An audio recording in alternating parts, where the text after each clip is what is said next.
నమస్తే welcome to Chitragupt నేను మీ Uday Kiran Jubilee hills ఎన్నికల వేళ కాంగ్రెస్ కి వేడి తాకనున్నదా కాంగ్రెస్ కి రాజీనామా పర్వం మొదలు కానున్నదా ఎంతో మంది జూబ్లీ హిల్స్ ఉప ఎన్నికలకు సంబంధించినటువంటి టికెట్ ఆశించి భంగపడ్డారు అనూహ్యంగా నిన్న కాక మొన్న పార్టీలోకి వచ్చినటువంటి నవీన్ యాదవ్కు టికెట్ ఖరారు చేస్తూ ఏఐసిసి ఇచ్చినటువంటి లెటర్లో అది చూసిన తర్వాత చాలామంది సీనియర్లు కంగుతిన్నటువంటి పరిస్థితి ఎక్కువ శాతంగా పార్టీలో సీనియర్ నేత అయినటువంటి వ్యక్తి అదే విధంగా కాంగ్రెస్ పార్టీ ప్రస్తుత రాజ్యసభ ఎంపీ తండ్రి అంజన్ కుమార్ యాదవ్ గతంలో 2004 నుంచి 2009 వరకు 14 వరకు ఇలా 2004 నుండి 9 నుండి 14 రెండు పర్యాయాలు సికింద్రాబాద్ పార్లమెంట్ సభ్యునిగా కాంగ్రెస్ పార్టీ కరడుగట్టిన వ్యక్తిగా కార్యకర్తగా మందడి అంజన్ కుమార్ యాదవ్ చాలా అన్యోన్యమైనటువంటి నిర్ణయం తీసుకుంటున్నాడు ఎందుకంటే జూబ్లీ హిల్స్ ఉప ఎన్నికలకు సంబంధించినటువంటి ఎన్నికలలో తనకు టికెట్ ఇవ్వాలి టికెట్ ఇస్తే గెలుపు బావుట ఎగరవేస్తా సీనియర్ని నేను లోకల్ నాన్ లోకల్ ఫీలింగ్ వచ్చినా కూడా నేను లోకలే సికింద్రాబాద్ పార్లమెంట్ సెగ్మెంట్లో ఉండేటువంటి ఈ ఏరియాలో జూబ్లీ హిల్స్ నియోజకవర్గం ఏదైతే ఉన్నదో 2009 తర్వాత నేను ఎంపీగా ఉండి నిధులు ఇచ్చాను అభివృద్ధి కార్యక్రమాలు చేశానంటూ కూడా అంజన్ కుమార్ యాదవ్ మాట్లాడుతూ వచ్చిండు అయితే అసలు ఏంది పంచాయతీ నవీన్ కుమార్ యాదవ్కి టికెట్ ఇవ్వడం పంచాయతా లేకపోతే అంజన్ కుమార్ యాదవ్ ఎక్కువ ఎక్స్పెక్టేషన్ పెట్టుకొని వస్తుంది అనుకొని వాల్ పోస్టర్స్ కానీ అభిమానులు పెట్టారంటూ ఒక పెద్ద ఘర్షణ కూడా జరిగినటువంటి ఘర్షణ కూడా జరిగింది జూబ్లీ హిల్స్లో నువ్వా నేనా నువ్వా అని ఇక్కడ 5 మంది పోటీ ఉన్నట్టు వాళ్ళ బ్యానర్లలో వాళ్ళ వాల్ పోస్టర్లలో చూడదు ఒకటి అంజన్ కుమార్ యాదవ్ మరొకటి సిఎన్ రెడ్డి మరొకటి నాంపల్లికి సంబంధించినటువంటి ఫెరోజ్ ఖాన్ మరొకటి విజయలక్ష్మి మరొకరు నవీన్ యాదవ్ ఇంకా ఎవరికి వాళ్ళు మేమున్నాం అని పోటీలు అయితే అంజన్ కుమార్ యాదవ్ విషయానికి వస్తే ఆయన కాంగ్రెస్ పార్టీ స్టార్టింగ్ నుంచి యాదవ సామాజిక వర్గంలోనే ఇద్దరే బలంగా ఉన్నటువంటి నాయకత్వంలో అంజన్ కుమార్ యాదవ్ ఒకరు మరొకరు షేర్లింగంపల్లికి సంబంధించినటువంటి భిక్షపాతి యాదవ్ ఒకరు ఆయన అంజన్ కుమార్ యాదవ్ ఎంపీగా గెలుస్తూ అక్కడ 2009లో భిక్షపాతి యాదవ్ గెలిచిండు తర్వాత ఇక్కడ 2004 నుంచి నా దత్తాత్రేయ మీద బండారు దత్తాత్రేయ భారతీయ జనతా పార్టీ అభ్యర్థి మీద 68,000 పైచిలుకు ఓట్లతో ఆనాడే గెలిచినటువంటి క్యాండిడేట్ కాంగ్రెస్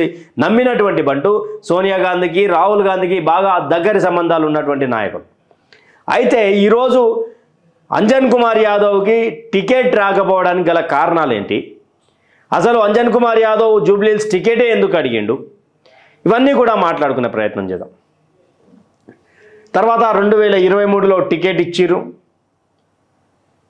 తర్వాత ఓడిపోవడం ఇవన్నీ జరిగినాయి 19-18 ఎన్నికలలో టికెట్ ఇచ్చారు ఎమ్మెల్యేగా ఓడిపోవడం ఇక్కడ ఇప్పుడు మొన్న జరిగినటువంటి ఎన్నికలలో ఓడిపోవడం ముషీరాబాద్ నుంచి పోటీ చేసి అక్కడ బీఆర్ఎస్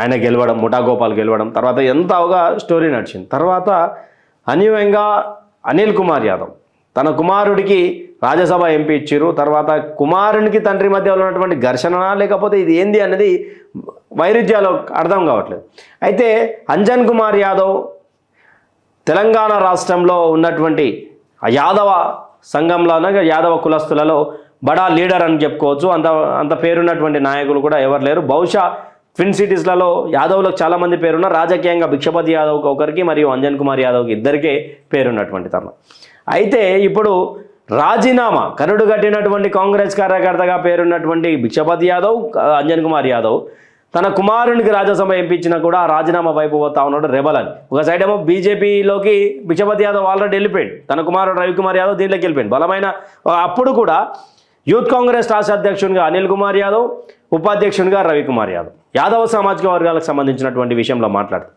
అయితే ఇప్పటి వరకు ఎంతమంది ఉన్నా ఎన్ని ప్రభుత్వాలు వచ్చినా యాదవ సామాజిక వర్గానికి హైదరాబాద్ నుండి ఎవరో ఒకరు పదవి ఇస్తుండే అని కూడా మాట్లాడుతూ అంజన్ కుమార్ యాదవ్ క్లియర్గా ఏం చెప్పిందంటే నేను ఎవరు పోటీలో లేనప్పుడటువంటి తరుణంలో 2004లో బండారు దత్తాత్రేయ మీద పోటీ చేయాలి అని అంటే ఎవరు ముందుకు రాకపోతే ఏఐసిసి పిలిచి నాకు టికెట్ ఇచ్చింది ఆ రోజు నాకు గెలుపు పోవటం మొదలుపెట్టిన ఆ రోజు మా సామర్థ్యం ఏందో నా బలం ఏందో చూపించిన అని చెప్పి అంజన్ కుమార్ యాదవ్ మాట్లాడుతుంది కానీ జూబ్లీ హిల్స్ విషయానికి వచ్చేసరికి మరి అంజన్ కుమార్ యాదవ్ని ఎందుకు పక్కన పెట్టిరంటే సీనియారిటీ ఉన్నది నాకు అని చెప్పి అంజన్ కుమార్ యాదవ్ మాట్లాడుతున్నాడు. కాకపోతే రేవంత్ రెడ్డి నడిపించినటువంటి గేమ్ అని కొంతమంది రాష్ట్ర రాజకీయాల విశ్లేషకులుగా ఉన్నటువంటి వాళ్ళు చాలామంది. కానీ అంజన్ కుమార్ యాదవ్ ఒక కనుక రెబల్గా పోటీ చేస్తే ఏ విధంగా ఉండబోతుంది ఈ పరిస్థితి అనేది ఒకసారి మాట్లాడే ప్రయత్నం చేద్దాం. కాంగ్రెస్కి ఓట్ బ్యాంక్ ఉన్నమాట నిజమే, కానీ టీఆర్ఎస్ మీద ఉన్నటువంటి ఓట్ బ్యాంకు కాంగ్రెస్కి ఉన్న ఓట్ బ్యాంక్ చాలా తక్కువ. ఇక్కడ లోకల్గా ఉండేటువంటి నవీన్ కుమార్ యాదవ్కి టికెట్ ఇస్తే చిన్న శ్రీశైలం యాదవ్ పేరుతో పాటు నవీన్ కుమార్ యాదవ్ రాజకీయాల్లోకి వస్తే గతంలో 2వ స్థానంలో ఉన్నాడు, ఎంఐఎం నుంచి పోటీ చేసి ఇప్పుడు గెలిచే అవకాశాలను కాంగ్రెస్ పార్టీ నమ్మి అక్కడ ఇస్తే, లేదు నేను రెబల్గా దిగుతా, లేదంటే రాజీనామా చేస్తా పార్టీకి రాజీనామా చేసి నేను రెబల్గా పోయే అవకాశాలు మెండుగా ఉన్నాయంటూ కూడా అంజన్ కుమార్ యాదవ్ కాంగ్రెస్ పార్టీకి షాక్ ఇస్తున్నారు. ఒకవైపు రేవంత్ రెడ్డికి తలనొప్పిగా మారింది, మంత్రులకు తలనొప్పిగా మారింది.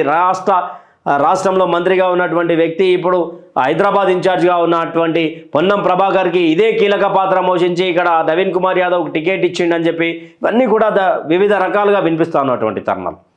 వార్తలలో నిజమంతా అబద్ధం ఎంత తెలియదు, కానీ అంజన్ కుమార్ యాదవ్ రాజీనామా దిశగా ఉన్నాడు. రంగం కూడా సిద్ధం చేసిండు రెబల్గా జూబ్లీహిల్స్లో పోటీ చేయడానికి. ఆయన మాటల్లో గతంలో చూసినాం, ఎస్ జూబ్లీహిల్స్ మా అడ్డా, నేను జూబ్లీహిల్స్ కోసం పనిచేసినాను. 6 డివిజన్లు ఏవైతే ఉన్నాయో ఎర్రగడ్డ, యూసుఫ్గూడ, రహమత్ నగర్, జూబ్లీహిల్స్, ఇక దానికి సంబంధించినటువంటి ఇంకొక 2 డివిజన్లు ఉన్నాయి. ఇవన్నీ కూడా ఉన్నాయి. అయితే ఇప్పుడు అన్యూయంగా నవీన్ యాదవ్ కూడా పీజీఆర్ మీద అనుజ వాక్యాలు చేసినని చెప్పేసి నమస్తే తెలంగాణలో వచ్చినటువంటి విషయం.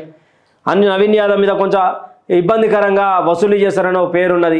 ఇవన్నీ కూడా ఉన్నాయి. అంజన్ కుమార్ యాదవ్ కాంగ్రెస్ ఓట్ బ్యాంక్ని చీల్స్తాడా అంటే బరాబర్ చీల్చే అవకాశాలు ఉన్నాయి. చిన్న శ్రీశైలం యాదవ్కి సంబంధించినటువంటి వ్యక్తుల ద్వారా ఇబ్బంది పడ్డటువంటి వ్యక్తులు ఎవరైతే ఉన్నారో వాళ్ళ ద్వారా టీఆర్ఎస్ ఓట్ బ్యాంక్ అన్నా పోతుంది, లేదంటే బీజేపీ కన్నా పోయే అవకాశం లేదా అంజన్ కుమార్ యాదవ్ ఉంటే ఎక్కువ శాతంగా వీళ్ళకంటే ఈ 2 పార్టీల కంటే అంజన్ కుమార్ యాదవ్ కాంగ్రెస్ ఓట్ బ్యాంక్ చీల్చడానికి రెడీ అవుతా ఉన్నారు.